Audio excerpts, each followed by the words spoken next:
പാലക്കാട്ടെ കോൺഗ്രസ് നേതാവ് ഭാസ്കരൻ CPM-ൽ ചേർന്നു. 3 തവണ നഗരസഭാ കൗൺസിലറായിരുന്നു. വികസന സ്റ്റാൻഡിംഗ് കമ്മിറ്റി ചെയർമാനായും കോൺഗ്രസ് ബ്ലോക്ക് സെക്രട്ടറിയായും പ്രവർത്തിച്ചിട്ടുണ്ട്.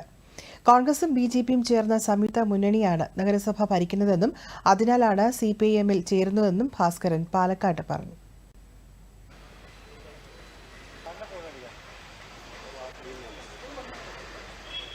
ഞാൻ ഫസ്റ്റ് കൗൺസിലർ സമയത്ത് അന്ന് കുറേ ടീമുകളുണ്ടായിരുന്നു ഈ കോൺഗ്രസ്സിൽ. അവരും കുറേ BJP-യിലെ ആൾക്കാരും ചേർന്ന് അവിടെ ഒരു സംയുക്ത പാർട്ടിയാണ് അവിടെ യഥാർത്ഥത്തിൽ പാലക്കാട് നഗരസഭ ഭരിച്ചിരുന്നത്. ഇന്നും അതുതന്നെയാണ് അവസ്ഥ.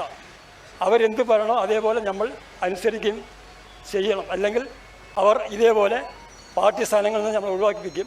കൗൺസിലർമാരായ ഈ കുറച്ച് ആൾക്കാരുണ്ട്, അവർ ഒരു കാരണവശാലും മാറ്റില്ല. അവർക്ക് ഇഷ്ടമുള്ള വാർഡ് കൊടുക്കുകയാണ് ചെയ്യുന്നത്. നമ്മൾക്ക് നമ്മുടെ വാർഡ് കിട്ടാനേ യുദ്ധം ചെയ്യണം. പഴയ പോലെ ഒന്ന് ഉഷാറാവണം എന്നുള്ള തോന്നുന്നില്ല. അപ്പോൾ എനിക്കത് CPM-ലൂടെ തുടങ്ങണമെന്നൊരു ആഗ്രഹം. 10 കൊല്ലമായിട്ട് മാറി നിൽക്കുകയാണെങ്കിലും UDF കോൺഗ്രസിന് വോട്ട് ചെയ്തു.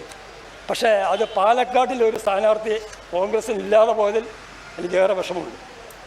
കാരണം ഇഷ്ടപ്പെടുക ഇല്ലെങ്കിൽ ശരി ഒരാളെ പുറത്തുനിന്ന് കൊണ്ടുവരാൻ അവിടെയാണ്. അതും അല്ലെങ്കിൽ ഇപ്പോൾ വന്ന വ്യക്തി രാജീവ് ഗാന്ധിയുടെ മകനായിരിക്കണം.